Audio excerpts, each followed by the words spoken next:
입니다.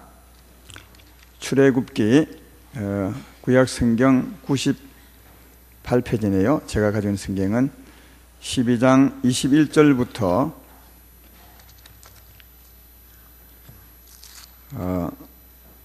28절까지 보겠습니다. 제가 봉독합니다. 모세가 이스라엘 모든 장로를 불러서 그들에게 이르되 너희는 나가서 너희의 가족대로 어린 양을 택하여 유월절 양으로 잡고 우슬초 묶음을 가져다가 그릇에 담은 피에 적셔서 그 피를 문 인방과 좌우 설주에 뿌리고 아침까지 한 사람도 자기 집 문 밖에 나가지 말라. 여호와께서 애굽 사람들에게 재앙을 내리려고 지나가실 때에 문 인방과 좌우 문 설주의 피를 보시면 여호와께서 그 문을 넘으시고 멸하는 자에게 너희 집에 들어가서 너희를 치지 못하게 하실 것임이니라. 너희는 이 일을 규례로 삼아 너희와 너희 자손이 영원히 지킬 것이니 너희는 여호와께서 허락하신 대로 너희에게 주시는 땅에 이를 때 이 예식을 지킬 것이라. 이후에 너희 자녀가 묻기를 이 예식이 무슨 뜻이냐 하거든 너희는 이르기를 이는 여호와의 유월절 제사라. 여호와께서 애굽 사람에게 재앙을 내리실 때에 애굽에 있는 이스라엘 자손의 집을 넘어사 우리의 집을 구원하셨느니라 하라 하매 백성이 머리 숙여 경배하니라. 이스라엘 자손이 물러가서 그대로 행하되 여호와께서 모세와 아론에게 맹하신 대로 행하니라. 아멘.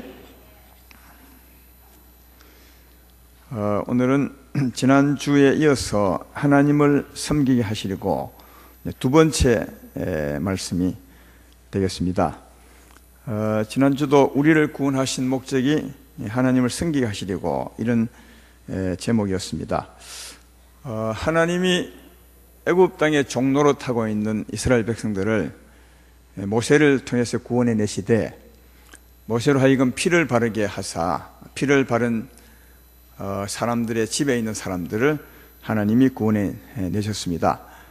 근데 구원해 내셨을 때 이스라엘 백성에 속한 모든 사람, 다시 말해 피를 받은 모든 사람들을 다 하나님이 구원해 내시되 성경에는 남녀노소와 우양까지 다 하나님이 구원해 내셨다고 그렇게 말씀합니다.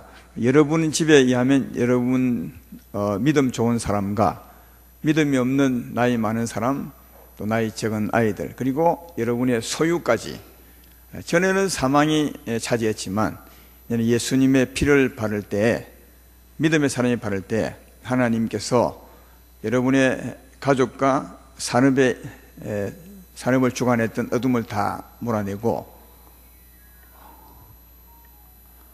멜로디가 참 아름답습니다.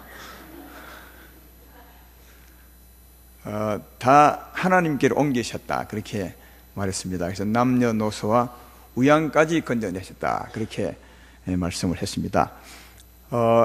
그런데 그 목적이 무엇이었느냐? 남녀노소 우양을 건져내신 하나님 목적이 뭐였느냐? 하나님을 섬기게 하기 위함이라 그렇게 말씀을 했습니다. 하나님은 모세를 통해서 바로에게 말할 때 계속 그 말씀을 했습니다. 내 백성을 보내라. 그 이유는 이 백성이 나를 섬길 것이니라. 한 번 말한 것이 아니라 굉장히 많이 말했습니다. 그 말씀을 보면 이스라엘 백성들을 구원해 내심은, 또 우리를 구원해 내신 것은 하나님을 섬기게 하려 함임을 알 수 있는 거죠. 그래서 지난주에는 이제 장정들이 하나님을 어떻게 섬길 것이냐에 대해서 말씀을 했습니다. 장정들, 믿음이 있는 사람들은 어떻게 하나님을 섬긴다고 했습니까? 잘 들으셨죠? 잘 모르시겠습니까? 한마디로 말하면 성령의 통치를 받아 통치하시는 주의 뜻을 따라 사는 게 하나님을 섬기는 것이라 했습니다. 로마서 14장 17절로 18절에 보면 하나님을 섬기는 방법에 대해서 간단하게 이렇게 말하고 있습니다. 하나님의 나라는 먹는 것과 마시는 것이 아니요 오직 성령 안에 있는 의와 평강과 희락이라. 이로써 그리스도를 섬기는 자는 하나님을 기쁘시게 하며 사람에게도 칭찬을 받느니라 그렇게 말합니다. 이 말을 간단하게 말하면 성령의 통치를 받아서 성령이 통치하는 은혜, 그 은혜로 의롭게 살고 또 평강하게 살고 또 화평하며 살아가는 것이 하나님을 섬기는 것이라. 이렇게 섬길 때 하나님이 기뻐하시고 또 사람들도 우리를 칭찬하신다. 그렇게 말하고 있습니다. 또 시편 1편 3절에는 비유로 이렇게 말하죠. 그는 시냇가에 심은 나무가 철을 따라 열매를 맺으며 그 잎사귀가 마르지 아니함 같으니 그가 하는 모든 일이 다 형통하리로다. 시냇가에 심은 나무처럼 사는 게 하나님을 잘 섬기는 것이라고 그렇게 말합니다. 시냇가에 심은 나무는 끊임없이 물을 마시겠죠. 시냇물을 마시고 시냇물을 마심으로 아무리 어려워도 싱싱한 생명으로 꽃을 피우고 열매를 맺고 또 잎사귀가 마르지 않는 그런 생명이 풍성한 삶을 살아갈 수가 있을 것입니다. 그래서 성령의 생명의 물을 마시고 시냇가에 심은 나무처럼 사는 게 하나님을 잘 섬기는 것이라 그렇게 말씀을 했습니다. 지난주에 말씀을 잘 했으니까 우리 믿음의 사람들이 하나님을 섬기는 것은 잘 이해하리라 생각합니다. 그런데 남녀노소 우양까지니까 아직 예수님을 믿지 않은 사람들은 어떻게 하나님을 섬기겠느냐 하는 것입니다.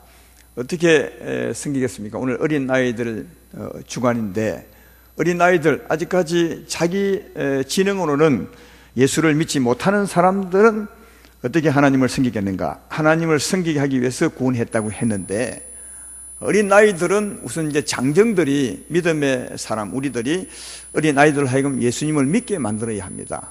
믿게 만들어야 그가 믿음의 사람이 되고 믿음의 사람이 돼야 장정들처럼 하나님을 섬길 수가 있습니다. 그래서 먼저는 예수 믿는 우리들이 어린아이를 예수 피로 말미암아 데리고 난 우리들이 어린아이들로 예수님을 믿게 해야 된다 하는 겁니다.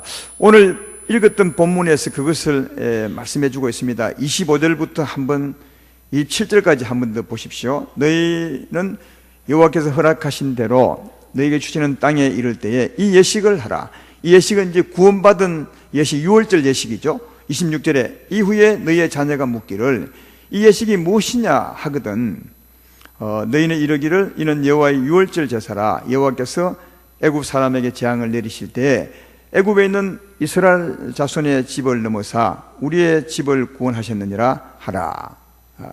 그러니까 어린 아이 때는 이걸 묻지 못하죠. 그러니까 이 아이가 점점 자라게 되면 나이가 한 12살이나 13살이나 이렇게 자라게 되면 묻는다는 거죠. 이 예식에 대해서 이게 무슨 뜻입니까? 이렇게 물을 때 오랜 전에 네가 어릴 때 6월절 양의 피로 말미암아 하나님이 우리를 애굽의 그 바로의 손에서 건져내셨느니라. 그때 너도 구원을 받았느니라. 이렇게 알려주라는 거죠. 요즘 같으면 예수님을 믿음으로 우리 구원받게 된다는 사실을 알려주라는 거죠.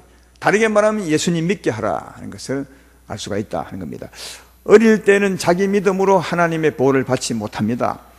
그래서 믿음의 사람, 부모님들의 믿음으로 하나님의 보호 가운데 자라게 할 수 있습니다. 그러나 언젠가는 그 부모님들이 믿음의 장정들이 오늘 말씀처럼 그 아이에게 알려줘야 합니다. 예수로 말미암아 구원을 받을 수 있음을 너도 스스로 예수의 피를 바름으로 구원을 받아야 한다는 사실을 그리고 이제 하나님을 섬겨야 된다는 사실을 알려줘야 된다고 오늘 성경이 우리에게 말씀해 주고 있습니다. 언젠가 묻거든 꼭 그렇게 해주라. 이 말은 그런 나이가 될 때 믿음을 심어주고 그도 하나님을 섬길 수 있도록 하라. 그렇게 말씀해 주고 있습니다. 근데 한 가지 덧붙일 것은 예수님을 믿도록 예수님만 전할 것이 아니라 그 아이가 나이가 들면서 그 부모의 말씀을 듣고 예수를 믿을 수 있도록 부모님들이 아이에게 아름답게 비춰야 되지 않겠는가 그렇게 생각합니다. 아이가 나를 볼 때 과연 내 말을 듣고 예수를 믿을 수 있겠는가 이걸 한번 생각하면서 우리가 살면 참 좋겠다 그런 생각이 듭니다. 이 어린 나이가 정말 나를 보고 나의 하나님을 믿을 수 있겠는가 좀 어려운 말씀이지만 한번 그런 마음으로 살아보시면 언젠가 여러분이 어린 아이에게 말할 때 어린 아이가 내 부모님 같으면 정말 하나님 믿겠다. 나는 내 부모님이 믿는 하나님을 믿을 것이야. 이렇게 하고 예수님을 믿는 복 있는 자가 되지 않겠는가 그렇게 생각합니다.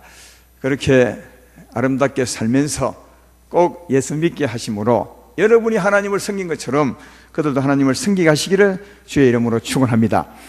그리고 또 한 가지, 남녀노소 거기만 구원한 것이 아니라 우양까지, 재산까지, 재물까지도 하나님이 하나님 것으로 옮겨 놓으셨거든요.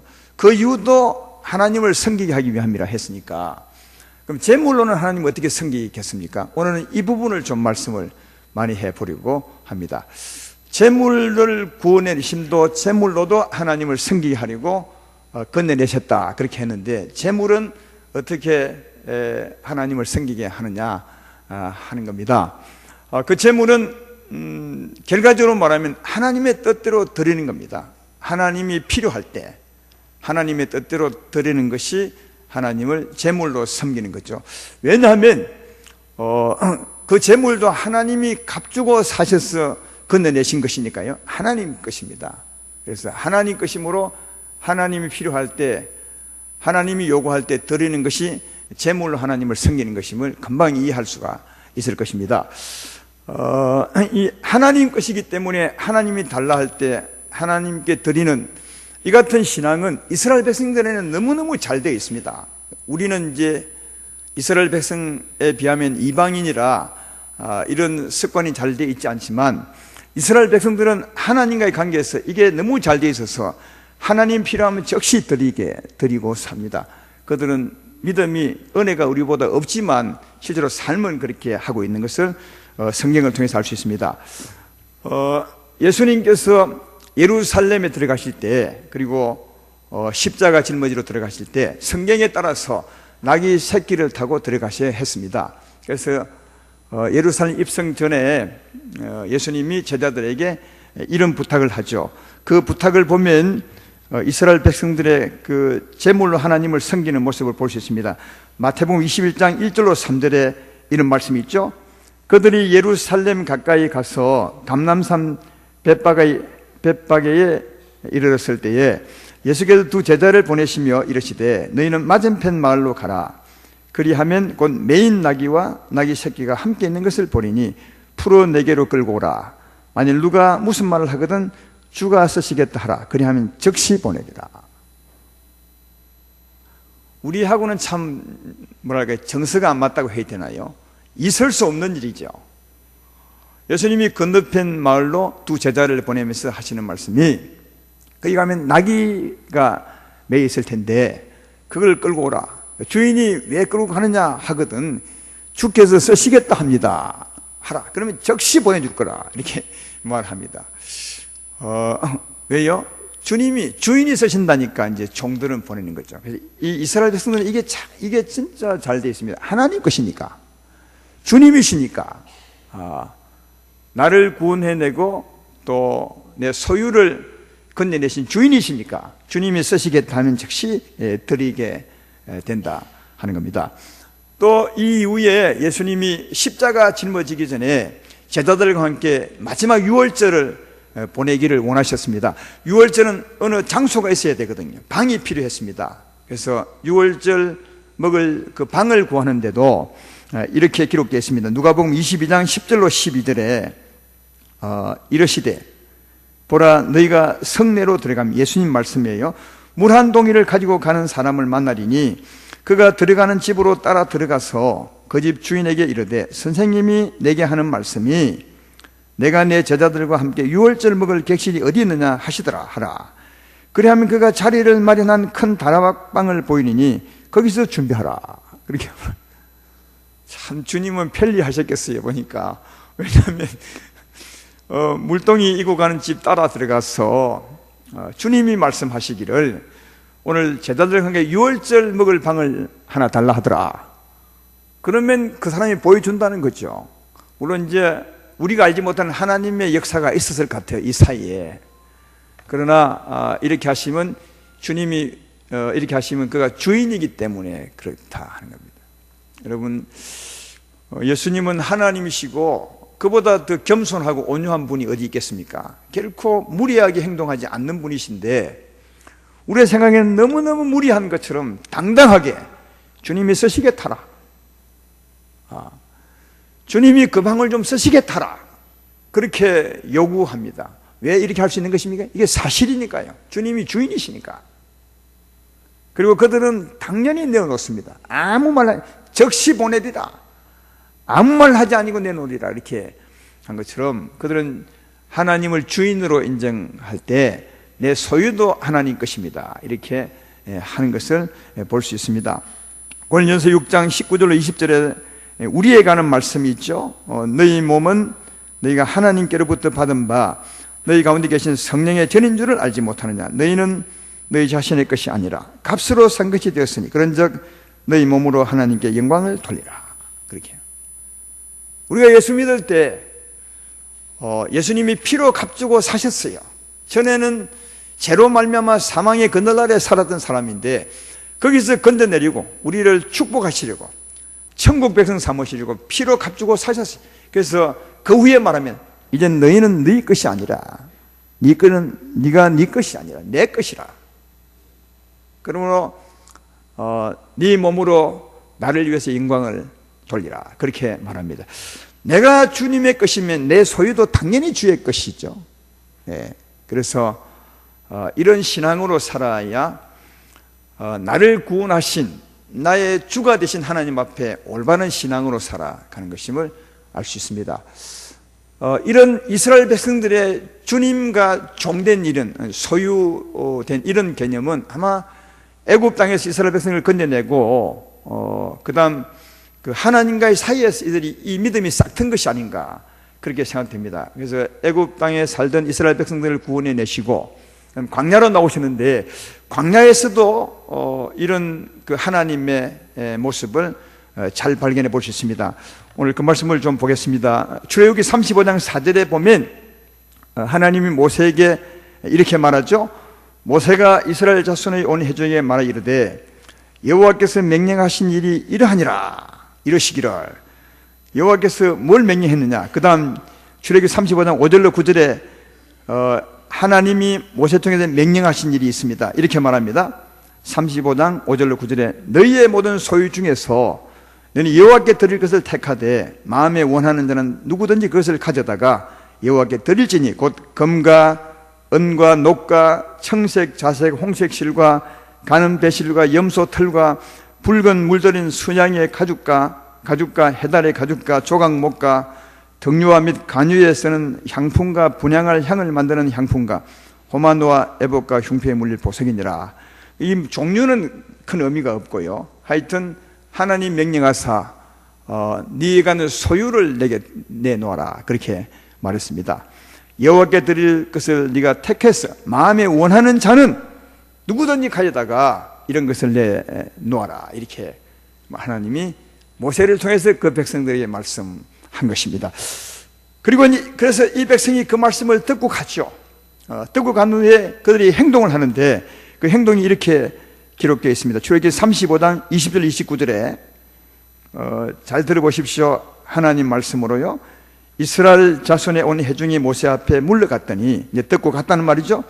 마음이 감동된 모든 자와 자원하는 모든 자가 와서 회막을 짓기 위하여 그 속에서 쓸 모든 것을 위하여 거룩한 옷을 위하여 예물을 가져다가 여호와께 드렸으니 곧 마음에 원하는 남녀가 와서 팔찌와 귀고리와 가락지와 목걸이와 여러 가지 금품을 가져다가 사람마다 여호와께 건예물을 드렸으며 무릇 청색, 자색, 홍색 실과 가는 배실과 염소털과 붉은 물들인 수양의 가죽과 해달의 가죽이 있는 자도 가져왔으며 은과 노스로 예물을 삼는 모든 자가 가져다가 여호와께 드렸으며 섬기는 일에 소유되는 조각목이 있는 모든 자는 가져왔으며 마음이 슬기로운 모든 자는 손수 실을 빼고 그 뺀 청색, 자색, 홍색 실과 가는 배실을 가져왔으며 마음에 감동을 받아 슬기로운 모든 자는 염소털로 실을 뽑았으며 모든 족장은 호마노와 및 에봇과 흉패에 물릴 보석을 가져왔으며 등불과 관유와 분향할 향에 소용되는 기름과 향품을 가져왔으니 마음에 자원하는 남녀는 누구나 여호와께서 모세의 손을 빌어 명령하신 모든 것을 만들기 위하여 물품을 드렸으니 이것이 이스라엘 자손이 여호와께 자원하여 드린 예물이니라. 그리고 한 가지 더, 한 분 더 읽겠습니다. 그 뒤에 또 있습니다. 출애굽기 36장 2절로 7절에 모세가 버사셀과 오홀리압과 및 마음이 지혜로운 사람 곧 그 마음에 여호와께로부터 지혜를 얻고 와서 그 일을 하려고 마음에 원하는 모든 자를 부르매 그들이 이스라엘 자손의 성소의 모든 것을 만들기 위하여 가져온 예물을 모세에게 받으니라. 그러나 백성이 아침마다 자원하는 예물을 연하여 가져왔으므로 성소의 모든 일을 하는 지혜로운 자들이 각기 하는 일을 중지하고 와서 모세에게 말하 이르되 백성이 너무 많이 가져오므로 여호와께서 명령하신 일에 쓰기에 남음이 있나이다. 모세가 명령을 내리며 그들이 진중에 공포하여 이르되 남녀를 막론하고 성소에 드릴 예물을 다시 만들지 말라 하며 백성이 가져오기를 그치니 있는 재료가 모든 일을 하기에 넉넉하여 남음이 있었더라. 그러니까 어마어마하게 가져왔던 것 같아요. 한번 가져왔더니 정말 많이 가져왔어요. 너무 많이 가져와가지고 일을 못할 형편이 되었습니다. 그래서 이제 일하는 사람이 모세에게 건의를 하죠. 이제 더 좀 가져오지 못하게, 너무 많아서 못 쓰겠습니다. 굉장한 은혜가 있었다는 것을 볼 수 있습니다. 근데 하나님이 가져오라 하시되 자기 거지만, 하나님 거잖아요. 하나님 거지만 하나님은 강제로 달라 한 적이 없으세요. 아까도 읽었지만 이렇게 분명히 말하죠. 여호와께 드릴 것을 택하되, 너희가 택하는 말이죠. 마음에 원하는 자는 누구든지 가져다가 여호와께. 그러니까 이 하나님 말씀이 마음에 원하는 자는, 그러니까 전부 가져오라는 말이 아니라 마음에 원하는 사람만 가져오라. 그것도 가져올 물건도 내가 내 끼니까 이것 달라 이것 달라 하는 것이 아니라 네가 택하라. 네가 택해서 네 마음에 원하거든 가져오라. 그렇게 말했고, 또 가져온 사람들도 어떻게 가져왔느냐, 마음이 감동된 모든 자와 자원하는 모든 자가 가져왔다. 그렇게 말하고 있습니다. 이게 감동이 없고 자원하지 않은 사람은 안 가져와도 됐어요. 하나님이 가져오라 하지 않았어요. 근데 하나님께 가져오는 사람의 특징이 뭐냐 하면 자원하는 마음. 오늘 여기 내가 쭉 읽었던 이유는 여러분이 들으면서 한 가지 특징을 좀 발견하면 좋겠다 싶어서 읽었습니다. 다요. 다 읽을 필요가 없는데 이 많은 글 중에서 진짜 우리 마음을 탁 치는 게 뭐냐 하면 자원하는 자예요. 자원하는 마음으로. 그죠? 21절에 자원하는 모든 자가 와서, 22절에 마음에 원하는 남녀가 가지고 오고, 29절에 마음에 자원하는 남녀가 누구나 가져왔고, 36장 2절에도 그 일을 하려고 마음에 원하는 모든 자를 부르매, 또 3절에도 그 백성이 아침마다 자원하는 예물을 연하에 가져왔으니, 그렇게 말하고 있습니다. 그러니까 전부 자원했다는 것을 볼 수 있습니다. 근데 이 자원하는 마음은 어디서 나오느냐? 어디서 나오겠어요? 감동된 마음에서 나온 거죠. 그러니까 이 감동된 마음에서 자원하는 마음이 나오는 거죠. 그런데 어떻게 이분들이 감동을 받았겠습니까? 그건 앞에 모세가 하나님 말씀을 할 때 감동을 받은 겁니다. 하나님이 모세를 통해서 명령을 했죠. 모세가 하나님 말씀을 받아서 그 백성을 불러 모아놓고 말씀할 때 이들이 감동을 받은 거죠. 이 감동을 받으니까 자원하는 마음이 나온 겁니다. 그러면 이런 의문을 가질 수 있죠. 그러면 하나님은 그 많은 백성 중에 어떤 사람을 감동시키느냐? 감동이 됨으로 자원하여 가져오게 되었거든요. 감동이 없으면 자원도 없는 거죠. 감동된 자가 자원하여 가져왔습니다. 이게 감동됐다는 말은 누군가 감동을 시킨 거죠. 하나님이 감동을 시킨 거죠. 그러면 하나님은 어떤 자를 좋아하셔서 감동을 시키시느냐? 이것은 오늘 본문에는 없지만 학개서에 보면 하나님이 감동시키는 사람을 알 수 있습니다. 학개서 1장 12절로 14절에도 4절에 이런 말씀이 있죠. 스알디엘의 아들 스룹바벨과 여호사닥의 아들 대제사장 여호수아와 남은 모든 백성이 그들의 하나님 여호와의 목소리와 선지자 학개의 말을 들었으니 이는 그들의 하나님 여호와께서 그를 보냈습니다. 백성이 다 여호와를 경외하며. 하나님의 학개를 통해서 말했는데 사람들이 야, 저 말씀 하나님 말씀 맞아 이렇게 들었다는 말이죠. 그 다음에 그때 하나님 말씀으로 들었을 때 여호와의 사자 학개가 여호와의 위임을 받아 백성에게 말하 이르되 여호와가 말하노니 내가 너희와 함께 하노라. 하나님 말씀을 진짜 잘 들으셔야 돼요. 저게 하나님 말씀 맞다 이렇게 딱 들으면 하나님 말씀하기는 내가 너와 함께 하노라 그랬다는 거죠. 그 다음 여호와께서 스알디엘 아들 유다 총독 스룹바벨의 마음과 여호사닥의 아들 대제사장 여호수아의 마음과 남은 모든 백성의 마음을 감동시키시매 그들이 와서 만군의 여호와 그들의 하나님 전공사를 하였으니. 그렇게 해요. 어떤 사람을 감동시키셨다고요? 하나님이 말씀하실 때, 그 종을 통해 말씀하실 때 전 하나님 말씀 맞죠? 하나님 말씀이야 하는 사람에게 하나님이 함께 하시고, 그 함께하는 그 백성에게 하나님이 그 마음을 감동시켜서 하나님의 일을 하게 했다. 그렇게 말하는 거죠. 아까 모세 그 광야에도 마찬가지입니다. 하나님이 모세를 통해서 말씀했죠. 너희 물건이 다 내 것이 아니냐. 그 말은 뺐지만요. 우리 같으면 아마 했을 것 같아요. 내 같으면 내 것이 아니냐. 그래 했겠지만 하나님은 그 말씀 빼셨어요. 빼시고 너희가 내게 물건을 좀 주면 참 좋겠다. 그 물건은 너희가 택해라. 그리고 원하는 사람만 해라. 그렇게 하고 그 물건은 예일하다 했을 때 그 중에 이 말씀이 모세가 하지만 하나님이 하신 거야. 하나님 지금 우리에게 하는 거야. 내게 하는 거야. 이렇게 그 하나님 말씀을 괜히 한 사람에게 하나님이 함께 하시고 그리고 그 마음을 감동시키셨다. 할렐루야. 그러니까 그 말씀을 하나님 말씀 듣고 하고자 하는 사람을 하나님은 감동시킨 거죠. 무슨 말인지 알겠죠? 하나님 말씀을 듣고 맞죠? 하나님 말씀이야. 내가 하나님 말씀대로 해야지. 그러니까 하나님 말씀을 듣고 하고자 하는 사람, 하나님을 괜히 하는 사람을 하나님은 감동시킨 거죠. 그래서 그 감동시킨 마음에서 자원하는 마음이 나와서 자원함으로 했던 것을 발견해 볼 수가 있다 하는 겁니다. 사랑하는 여러분, 하나님은 그냥 아무나 감동 안 시켜. 하고자 하는 사람을, 하나님을 사랑하는 사람을 감동시키시고 억지로 감동을 시켜서 절대로 안 하세요. 그러니까 우리에게 감동이 있다면 이미 하나님의 은혜가 있는 것이죠. 그래서 하나님은 감동을 시키셔서 자원하는 마음으로 꼭 하시길 억지로 하지 않고. 여러분 성경이 쭉 다른 곳을 봐도 하나님은 어떤 자를 좋아하느냐, 하나님을 사랑함으로 은혜의 감사함으로 자원하는 마음으로 하는 것을 하나님은 기쁘게 받으시는 것을 볼 수가 있다 하는 겁니다. 고린도후서 9장 7절에 이건 이제 신약 성경의 성령의 가르침을 받아 하신 말씀이죠.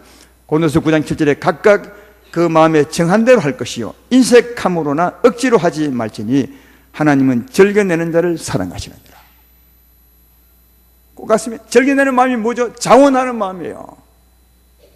자원하는 마음으로 헌금을 하고, 자원하는 마음으로 11조를 하고, 자원하는 마음으로 하나님을 사랑하여 하나님 필요할 때 내 재물을 드리는 것. 하나님은 그 사람을 사랑하셔서 그 다음에 고린도후서 9장 8절을 보십시오. 이렇게 말합니다. 하나님이 능히 모든 은혜를 너에게 넘치게 하시나니 이는 너희로 하여 모든 일에 항상 모든 것이 넉넉하여 모든 착한 일을 넘치게 하려 함이라. 앞에 말에 연결된 것이거든요. 자원하는 마음으로 하나님을 사랑함으로 할 때 그때 하나님은 또다시 은혜를 넘치게 하는 거죠. 그 사람에게 넘치게 하사 모든 일에 항상 모든 것이 넉넉하여. 여기 모든 것이 넉넉한 것은 아무리 해석을 해도 물질이에요. 이게 여러분이 내 말이 안 믿어지거든 한번 이 말씀을 듣고 기도하면서 연구해봐. 자원하는 마음으로 하는 사람에게 하나님은 은혜를 더 넘치게 해서 너희로 모든 일에 항상 모든 것이 넉넉하여 모든 착한 일을 넘치게 하려 함이라. 이 말은 우리에게 하는 일을 잘 되게 하셔서 물질이 넘치게 하셔서 착한 일을 더 많이 하도록 하나님이 하신다는 거죠. 그러니까 여러분 자원하는 마음으로 할 때 누가 복이 있느냐? 그 사람이 복이 있는 것은 하나님이 은혜를 넘치게 하사 더 풍성히 영육간 채운다는 사실을 잘 발견해 볼 수 있다 하는 겁니다. 사랑하는 아름다운 교회 성도 여러분, 우리도 하나님 것이지만 우리의 소유 남녀노소 우양도 하나님의 것인데 하나님은 한 번도 강제로 그건 내놔, 그건 내 거야 이렇게 한 적이 없어서요. 다 마치 우리 것처럼 우리에게 두고 계신다니까요. 하나님 것인데. 그러면서 또 하나님이 어쩌면 하나님의 일을 위해서, 어쩌면 우리 복을 위해서 하나님이 뭔가 하실 때가 있는 거예요. 내가 볼 때는 우리 복을 위한 것 같아요. 하나님이 뭐 일을 하면 복이 있고 일을 안 하면 복이 없겠어요? 하나님은 그 자신이 복인데 뭔가 일을 하시고자 할 때 우리를 축복을 할 때 하나님은 그래도 우리를 위한 것이지만 이렇게 말씀 하는 것 같아요. 그건 내놔 하지 않고, 얘야, 사랑하는 내 아들아, 내가 이것 좀 하고 싶은데, 네가 좀 하면 안 되겠느냐, 이렇게 하신 것 같아요. 진짜로요. 너무 많이도 내지 말고 정말 내 사랑하는 마음으로 좀 하면 안 되겠냐, 이렇게 하신 것 같아요. 오늘 모세를 통해서 하는 말씀을 보시면, 또 기록된 말씀을 보면 그러신 것 같아요. 네가 좀 나를 사랑함으로 이걸 하면 안 되겠냐, 내가 이거 하고 싶은데. 그때 그 사람, 그 말씀을 받았던 사람이 하나님 하겠습니다, 내가 그 말씀, 하나님 말씀 여기서 하겠습니다, 이래 하면 하나님이 역사해서 그 사람을 감동시키는 거예요. 감동시켜서 진짜 은혜로운 마음, 자비로운 마음, 자원하는 마음으로 하게 한다는 거죠. 할렐루야. 이게 하나님의, 선하신 하나님의 사랑의 역사예요.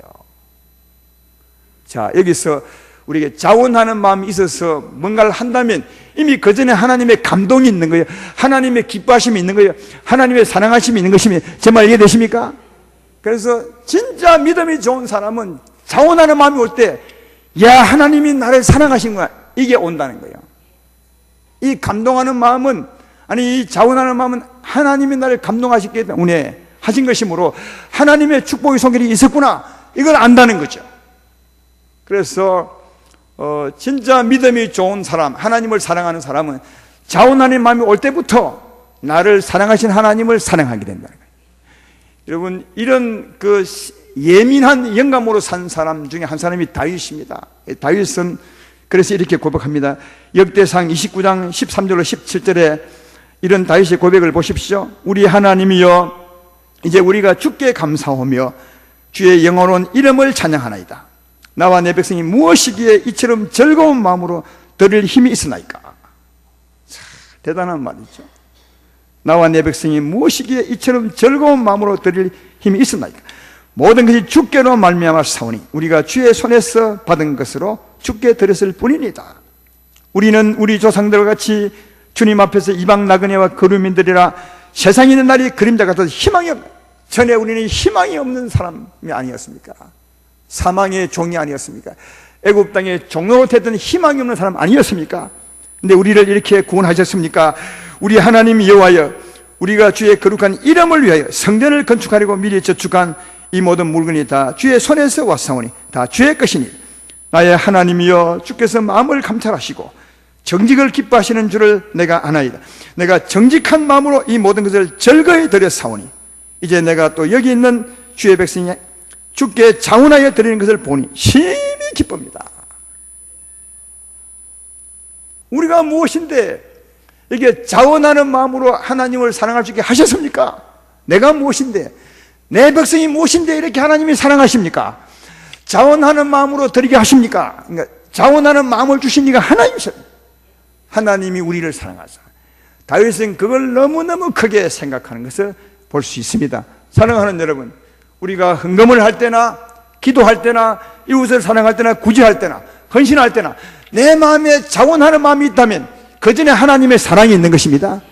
나를 사랑하시는 하나님을 기억하시는, 이게 진짜 귀한 것이 아니겠는가, 그렇게 생각하고 그때 하나님은 더 큰 감동을 주시고 은혜를 베풀어 주는 것을 볼 수 있습니다. 다윗은 평생은 그렇게 살았겠냐만 그래도 이런 마음으로 살았던 것을 볼 수 있는데, 이런 다윗의 생애에 하나님이 이렇게 말씀합니다. 역대상 29장 26절 28절에 이새의 아들 다윗이 온 이스라엘의 왕이 되어 이스라엘을 다스리는 기간은 40년이라 헤브론에서 17년간 다스렸고 예루살렘에서 33년을 다스렸더니 그 다음 그가 나이 많아 늙도록 부하고 종기를 누리다가 죽음에 그의 아들 솔로몬이 대신하여 왕이 되니라. 자원하여 하나님을 사랑하는 마음, 이 마음을 참으로 귀하게 여겨서 하나님을 사랑하며 살았던 다윗에게 하나님 말하기를 그가 나이 많아 늙도록 부하고 존귀하게 살다가 죽었느니라. 그러니까 최고의 복을 누리며 죽었다. 우리도 이렇게 살다가 죽고 싶지 않습니까? 예. 그 죽음은 얼마나 밝고 빛나겠습니까?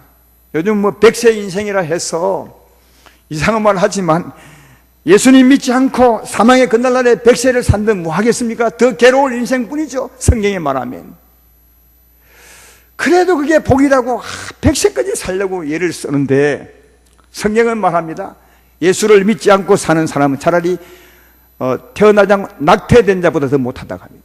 전도서에 차라리 낙태된 자가 훨씬 낫다는 거예요. 왜? 낙태된 자는 이 세상의 고통을 경험하지 않죠. 그리고 저 세상을 가지만, 예수 믿지 않는 사람은 태어나서 온통 고생하다가, 죽을 고생하다가, 사망의 그날날에 온갖 저주를 그 몸에 뒤집어 쓰고 살다가, 그렇게 산 삶의 결과로 또 지옥 가서 더 큰 고통을 받아야 아닙니까? 무슨 말이지, 여러분? 이 땅에 산 삶이 없다면 고통도 덜하는 것이면 지옥 갔어요. 가시나무를 보시라고요. 가시나무가 어릴 때 죽으면요, 타도 조금밖에 안 타. 별로 뜨겁지 않을 거라. 이 가시나무가 일평생 가시나무 가시를 내고 살면 얼마나 덤불이 커집니까? 나무가 크니까 불에 타는 것도 훨씬 뜨겁겠죠. 그렇습니다. 성경은 그걸 얘기하고 있는 거죠. 그러나 예수 믿고 은혜 가운데 산다면 이 세상의 삶이 복이 있을 것이고, 오늘 하나님은 살아계셔서 다윗에게 말하기를, 그가 나의 늙도록 부하고 종자하게 살았으니 그가 나를 사랑함이었다고 그렇게 말씀하십니다. 여러분도 이렇게 살아보시면 정말 복인 자가 될 것입니다. 이런 복을 누리며 살기를 주의 이름으로 축원합니다. 하나님이 우리를 구원해 내심은 하나님을 섬기게 하기 위함이라 하셨는데, 결국은 하나님이 복이냐 우리가 복이냐? 우리가 복이라는 거죠. 하나님의 통치를 받아, 성령의 통치를 받아 성령 안에서 의와 희락과 화평으로 살면 누가 복입니까? 우리가 복이고 네 영혼이 진짜 아름다워질 것이고. 어제도 해동교회 그 축사를 좀 하라 했어요. 그 중에 이런 말을 했어요. 사랑하는 자가 복이 있다. 사랑받는 자도 복이 있겠지만, 나무를 보라. 사과 나무 한 그루가 있다 칩시다. 이분 사과나무는요 생명의 나무라 생명이 있어서 계속 사과 향기를 뿜어내죠. 사과 향기를. 그러면 그 사과 향기는 사람 치면 계속 사랑을 하는 거죠. 이웃을, 세상의 향기를 가득 채우는 거죠. 그 아닙니까? 근데 향기를 가득 채울수록 거기 꽃이 피고, 꽃이 핀 곳에 열매가 맺히고 열매가 익게 돼요. 그러면 사랑을 했더니 자기에게 꽃이 피고 열매가 맺혀요. 그러면 그 꽃과 열매가 누구예요? 자기 영광이요. 사랑을 했더니 자기 영광이 아름다워지는 거예요. 그래서 주님은 말하기를 받는 자보다 주는 자보다 주는 자가 받는 자보다 훨씬 복이 있단 말이 그겁니다. 우리가 주면 그 사람도 복이 있죠. 그러나 주는 자가 훨씬 복이 있는 것은 줄 때 내 영광이 아름다워진다는 사실을 알 수가 있다는 거예요. 할렐루야. 그죠? 그러니까 하나님을 섬기는 사람의 복이요, 영혼이 얼마나 잘 되겠습니까? 시냇가에 심은 나무처럼 시대를 쫓아 열매를 맺으며 잎사귀가 마른 장같이 얼마나 싱싱하게 자라겠습니까? 우리 영혼이 그처럼 싱싱하게 자라는 것은 하나님을 바르게 섬길 때 그렇게 영혼이 잘 되는 겁니다. 그리고 내게 주신 물질을 가지고 진짜 하나님의 감동을 받아 자원하는 마음으로 섬기면 하나님이 영혼도 축복하고 그 사업도 축복해서 우리가 나이 늙도록 다윗처럼 복을 받게 될 것이라 그렇게 말씀하고 계시니, 재물로도 하나님을 섬길 때 복이 있는 것입니다. 따라서 우리를 불러내시고 하나님을 섬기게 한 것은 우리에게 어려움을 주고자 하는 것이 아니라 우리를 축복하고자 하였음을 잘 알 수가 있습니다. 따라서 우리를 불러내신 하나님의 목적대로 하나님을 섬기며 영육간 복을 받는 여러분 되기를 주의 이름으로 축원합니다.